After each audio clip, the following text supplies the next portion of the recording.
जब तुम्हारा शरीर अपवित्र है तो आचरण अपवित्र होंगे, तो पाप बनेगा, पाप से तुम्हें शरीर को दुख भोगना पड़ेगा। बिल्कुल समझ खत्म होती चली जा रही। राधे राधे दोस्तों, स्वागत है आपका एक और नए वीडियो पर। दोस्तों, आज की वीडियो में महाराज श्री प्रेमानंद जी, श्री अनिरुद्ध आचार्य जी हमको बताएंगे कि स्वच्छ स्नान भोजन कैसे करना चाहिए। बहुत लोगों को यह नहीं पता है, इसीलिए घर में दुख तकलीफ रोग आता है। इन बुरे चीजों से बचने के लिए महाराज जी वीडियो में बताएंगे। आप वीडियो पूरा देखिए, तभी जान पाओगे। और कमेंट करके जरूर बताना कौन सा महाराज का विचार आपको अच्छा लगा। शरीर को सजाने में प्रियता है, लेकिन पवित्रता क्या है ये ज्ञान नहीं है। शौचाचार की पवित्रता का बिल्कुल ज्ञान नहीं, बस सजाने की प्रियता है। बाहर से चिकना दिखना चाहिए, लेकिन वो पवित्र है कि नहीं उसको ज्ञान नहीं है। बिल्कुल पता ही नहीं शौचाचार का, पशुवत आचरण है। देखने को मिलते हैं खड़े खड़े लघु शंका कर रहे हैं, मुंह में बीड़ी ऐसे, वही जनेंद्री को छुआ ऐसे कर, ना हाथ धोना, ना आचमन करना, ना पैर धोना, बिल्कुल पशुता का आचरण है। भला पवित्र शरीर है तो मन तुम्हारा पवित्र कैसे हो सकता है? तुम्हारे आचरण अपवित्र हैं, तुम्हारा शरीर पवित्र है। शौच गए वैसे ही, जैसे हाथ धोया उससे साबुन जो बस ऐसे निकल पड़े कपड़ा, वैसे सब अपवित्र। पूरे घर में वो पूरा घर अपवित्र। तो समझते हैं कि हम बहुत स्वच्छ, बहुत वीआईपी हैं। वीआईपी का मतलब बहुत अपवित्र हैं, उनको ये ज्ञान नहीं। और एक रंग चढ़ा है नए समय में, जूता मोजा पहनकर भोजन पा रहे हैं। देखो कैसी, अरे साधारण आदमी जिसको कोई शास्त्र से मतलब नहीं, किसान आदमी जो हाथ पैर धो करके पीढ़ा पे बैठ करके भोजन पाने जाए, इतनी पवित्रता तो हमने गांव में देखी है। बिल्कुल शास्त्र नहीं जानते, कुछ नहीं, पर भोजन पाना है तो हाथ पैर धोए और लकड़ी के पीढ़ा में बैठ के और जय भगवान हाथ जोड़ करके जमीन पर बैठ के भोजन पाए। आज चाहे वो चमड़े का जूता हो, चाहे ध्यान रखना, चमड़े की बेल्ट पहनने वाला और चमड़े के जूता पहनने वाले को गौ हत्या का पाप लगता है। अगर वो इन पशुओं से जो चमड़े निकाल कर निर्माण किया जाता है, जूता बेल्ट आदि, ये जो गृहस्थी जन इनका प्रयोग करते हैं, तो उसे गौ हत्या का दंड मिलता है। क्योंकि आप पहनते हैं, उसमें आप सहयोगी हुए, आप उसको प्रोत्साहन बढ़ा रहे हैं गौ हत्या का। ये अब वही सब पहने, वही शौच में कपड़े पहने हैं, वही भोजन में कपड़े पहने हैं, साधना होगी, पवित्रता ही नहीं जानते हैं। लघु शंका करने के बाद यदि आपने जनेंद्री का प्रक्षालन नहीं किया, हाथ नहीं धोया, चरण नहीं धोए, आचमन नहीं किया, तो आप तो अपवित्र हैं। अरे लघु शंका की क्या है, शौच होने के बाद नहीं से विचार बिल्कुल शून्य हो गया है। बस शरीर आराम, पशु की तरह शरीर आराम। क्या शरीर आराम रहेगा? जब तुम्हारा शरीर अपवित्र है तो आचरण अपवित्र होंगे, तो पाप बनेगा, पाप से तुम्हें शरीर को दुख भोगना पड़ेगा। बिल्कुल समझ खत्म होती चली जा रही। कलि केवल मल मूल मलिना, ये नाना प्रकार के पापाचरणों की जो हमारी प्रवृत्ति बढ़ती जा रही है, उसका कारण है खान पान अपवित्र, शरीर अपवित्र। हमने देखा है, वो आपको मजाक सा लगेगा, भोजन पाने के समय घर के जितने भी वयस्क जन होते थे, जब कच्चा भोजन पाया जाता था तो ऊपर के वस्त्र उतार देते थे, एक धोती नीचे पहने हुए ऐसे पाते देखा। बाद में विचार कितनी पवित्रता, क्योंकि वो कपड़े पहनकर बाहर कार्यों और ऐसे जल लेकर के ऐसे आचमन कर हाथ जोड़कर थोड़ी देर, किसान आदमी, वो कोई साधु महात्मा नहीं, कोई वैष्णव नहीं, किसान आदमी की बात कर रहे हैं। हाथ में जय बोल करके प्रभु की फिर प्रसाद पाए, जय हो भगवान आपकी। आज परोसने में अगर कहीं रोटी छू गई परोसने वाले को तो डांट लगती थी, पूरी रसोई जूठी करेगी, रखे थाल, हाथ धो, दूसरी थाल मिला।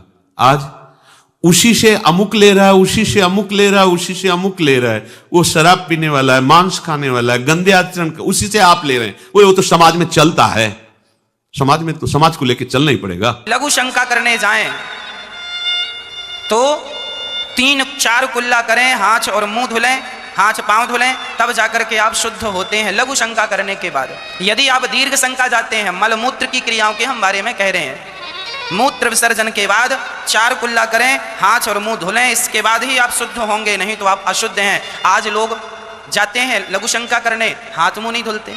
आपके बच्चे हाथ मुंह धुलते ही नहीं है लघु शंका के बाद, उन्हें ज्ञान ही नहीं है, हाथ मुंह धुलते नहीं है, जाके बिस्तर में बैठ जाते हैं, जाके पढ़ने। आजकल बच्चे पढ़ते हैं, महाराज जी मन नहीं लगता।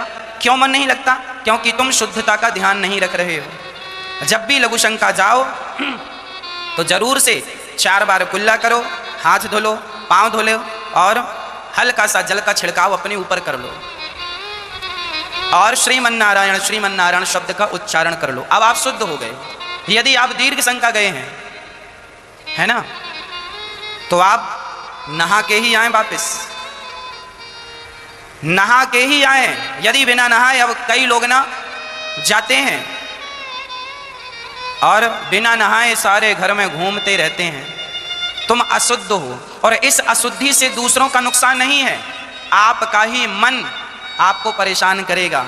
आपके आज आप पवित्र हो ना, अपवित्रता में घूम रहे हो। अपवित्र लोगों को जो नकारात्मकता है, जिसे हम नेगेटिविटी कहते हैं, वह जल्दी पकड़ लेती है। व्यक्ति नेगेटिव होता है, नकारात्मकता की ओर बढ़ जाता है। इसलिए शुद्ध बनो। लघु शंका और दीर्घ शंका यह मलमूत्र की क्रियाएं हैं। दीर्घ शंका जाने, दिन में 4 बार दीर्घ शंका जाना पड़े तो 4 बार नहाओ, पूरा ना नहाओ तो अर्ध स्नान करो। अपनी नाभि को गीला करो, नाभि से लेके पूरा पानी डालो। यहाँ गर्दन छोड़ के, यदि आपको सर्दी लग रही है, प्रॉब्लम है, तो सिर ना गीला करो, यहाँ कंधे से पानी डालकर सर्वांग शरीर को गीला करो। इतना भी ना कर सको तो अपनी नाभि तक पानी डालकर अपनी नाभि को गीला करो और पूरा पाँव हाथ सब गीला करके और फिर कपड़े चेंज कर लो। जो कपड़े पहनकर आप दीर्घ शंका में जाते हैं वो सारे कपड़े आपको धुलने चाहिए। अब आप कपड़े पहन के दीर्घ शंका हो आए और उसके बाद सारे घर में घूम रहे हैं तो आपकी बुद्धि भ्रष्ट हो जाएगी और यही भ्रष्टता तुम्हारी सर्वनाश का कारण बन जाएगी। महाभारत में एक कथा है राजा नल की।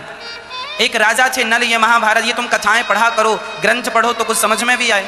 राजा नल थे, वह इतनी शुद्धि का ख्याल रखते थे कि बहुत अधिक। एक दिन वो लघु शंका चले गए और वहाँ जब गए तो वहाँ से आए, रात्रि को उठे और लघु शंका गए और लघु शंका करके आए ना, उन्होंने हाथ धुला ना पाँव धुले और इतनी अशुद्धि होने के कारण कलयुग उनकी खोपड़ी में आकर बैठ गया और उनका सर्वनाश हुआ है। लिखा है महाभारत में कि राजा नल पर जब कलयुग सवार हुआ तो उनके शरीर में कपड़ा भी नहीं बचा, सारा राज्य समाप्त हो गया, सारा यश सारी कीर्ति समाप्त हो गई और जंगल में 2-2 रोटी के लिए दर दर भटकने लगे। ना पीने को पानी मिल रहा, ना खाने को कुछ मिल रहा, शरीर में कपड़े निर्वस्त्र घूम रहे। लिखा है महाभारत में। किस कारण? केवल लघु शंका गए और वो हाथ मुंह धुलना भूल गए, इतने के कारण कलयुग आके बैठ गया।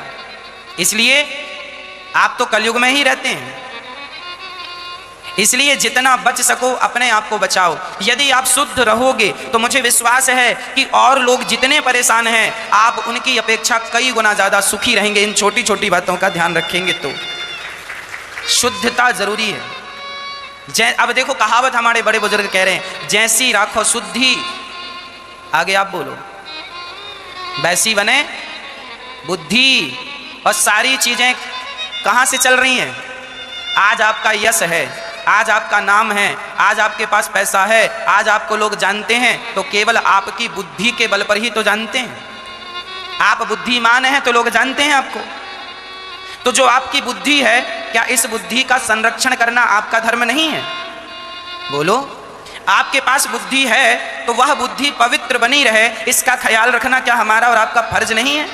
है। इसलिए आपका यदि आपकी शुद्धि बिगड़ जाएगी तो उसी दिन बुद्धि भी बिगड़ जाएगी। इसलिए शुद्धि ना बिगड़ने देना। और छोटे छोटे बच्चों को यही संस्कार दो कि लघु शंका जाओ।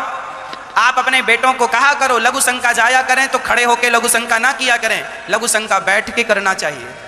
ये अशिष्टता है, खड़े होके लघु शंका। आज तो बूढ़े बूढ़े दाढ़ी मूंछ पक गए, मरने वाले, इनको ज्ञान नहीं है कि खड़े होके नहीं लघु शंका करनी चाहिए। ये खड़े होके कहीं भी लघु शंका करने लग जाते हैं, इन्हें अक्ल ही नहीं है, कभी सत्संग किया नहीं, बाप दादों ने सिखाया नहीं। मूर्ख पैदा हुए, मूर्ख जिए, मूर्ख मर जाएंगे। इन्हें कोई ज्ञान नहीं शास्त्रों का, सिद्धांतों का। ये तुम्हारी पृथ्वी माता है। क्या है? माता है। और हम माता की गोद में। अच्छा, हम अपनी माँ की गोद में हैं। जब हम छोटे से थे ना, तब हम माँ की गोद में यदि सुसु कर देते थे ना तो वो अपराध नहीं होता था। छोटा सा बच्चा अपनी माँ की गोद में यदि सुसु कर दे तो क्या अपराध है? कोई माँ उसे साफ करती है, पर वही बच्चा बड़ा हो जाए और फिर खड़ा होकर माँ की तरफ सुसु कर दे जानबूझकर, तो ये अपराध है या नहीं? मतलब गोद में सुसु करना अपराध नहीं है, पर खड़ा होकर के माँ की तरफ करे तो अपराध है। अरे तुम बड़े हो गए हो, ये भारत तुम्हारी माता है, बैठ के करना चाहिए। लघु शंका बैठ के करना चाहिए, खड़े होके करना अपराध है। ये माता अपराध बन रहा है तुमसे और तुम्हें पता ही नहीं कि तुम क्या अपराध कर रहे हो। इसलिए हमारे शास्त्रों में मल मूत्र त्यागने का भी एक विधान है। कैसे त्यागना? कहीं ऐसा भी है कि शौच में पानी का ही प्रयोग नहीं होता हो, है? हाँ, टिश्यू पेपर कह रहे हो। विचार करो यार, मतलब कहां पहुंच रहा है हमारा। ओ कहते वीआईपी लोग हैं, वाह है ये वीआईपी लोग। अरे बिना जल के कैसे प्रक्षालन हो जाएगा? कैसे आप पवित्र कैसे? पर पवित्र होना किसको चाहिए? वो तो पशुवत आचरण है। कली केवल मलमूल मलिना पाप पयोनिधि जन मन मीना। जैसे मछली जल में ही केली करती है, ऐसे कलियुगी प्राणी का मन पाप में ही केली करना चाहता है। अपवित्र विचार, कैसी कैसी मलिनताएं बढ़ती चली जा रही। रसोई अभी बनकर तैयार नहीं हुई, ऐसे सो खड़े खड़े वही रसोई, क्या पछता है। अरे एक बार बन जाए उसे थाल में लगाओ। हम नहीं कहते तुम भगवान का भोग लगाओ जाके, नहीं वैष्णव हो, नहीं भजन कर, कम से कम थोड़ी तो पवित्रता। एक बार थाल लग जाए, हाथ जोड़ो, अन्न को ही प्रणाम करो। अन्न ब्रह्म, उपनिषद में आता है, ये अन्न ब्रह्म है, उसे प्रणाम करो। वो हमारे जीवन को पुष्ट करता है, हमें भगवत भाव। हाथ जोड़कर कहां हाथ जोड़े? वो तो जूता पहने वैसे ही सब कोई खड़े खड़े खा रहा है, कोई मतलब ये हो क्या रहा है। हमने देखा है पहले बारात आती थी तो पट्टियां बिछाई जाती थी, गोबर से जमीन लिपी होती थी, दो आदमी पात्र लिए खड़े, सबके हाथ पैर धुलाए, सब बैठ गए, फिर सबको परोसा, माताएं मंगल गीत गा रही, परोसा जा, कितना पवित्र होता था। आज कोई ऐसा कमाई मिलेगा जो शराब न पिए हो, कोई ऐसा कमाई मिलेगा जो उद्दंडता न कर रहा। पशुता बढ़ रही ना। कैसे कल्याण का तो शब्द ही नहीं उनको कि कल्याण क्या, उनका यही कल्याण है, बस जनेन्द्री रसेंद्री की तृप्ति होती रहे, उतना ही वो सब कुछ समझते हैं। गोस्वामी जी कह रहे ये नाम कामतरु है, सब कामनाएं पूर्ण करने वाला है, और ये काल का भी काल है। देखो नाम अगर जिह्वा पे विराजमान है तो अपवित्र पवित्रो वा सर्वावस्थांगतोपि वह यह स्मरेत पुंडरीकाक्षम सवायाभ्यंतर शुचि। बाह्य और अभ्यंतर से पवित्र। पर यदि आपने सदाचार का पालन नहीं किया, शौचाचार का, तो नाम में रुचि होगी नहीं, ध्यान रखना। अगर कोई ऐसे नाम में रुचि, जब मनाया मुझ उठाया, जब मनाया, कैसी कैसी पशुता है, चिड़िया की तरह चुनते रहते हो। अरे एक बार, दो बार, तीन बार एक अपने भोजन का समय निश्चित करो, थोड़ा शांति से बैठकर भगवत भाव में आकर तब भोजन पाओ, वैसे ही आपका भाव बनेगा जैसा भोजन आपका है। पाते समय जिन भावों से आप युक्त हैं, लोग चिंतित रहते, परेशान रहते, क्यों? क्योंकि भोजन पाते समय परेशान थे, तो अब वो भोजन का जो रस है ना, वो केवल परेशानी पैदा करेगा। मान लो हमारी बात, ये निश्चित बात, भोजन के समय सारी चिंताओं को छोड़ो, आनंदमय होकर। बहुत बहुत धन्यवाद दोस्तों, वीडियो पूरा देखने के लिए। मुझे उम्मीद है कि वीडियो आपको अच्छा लगा।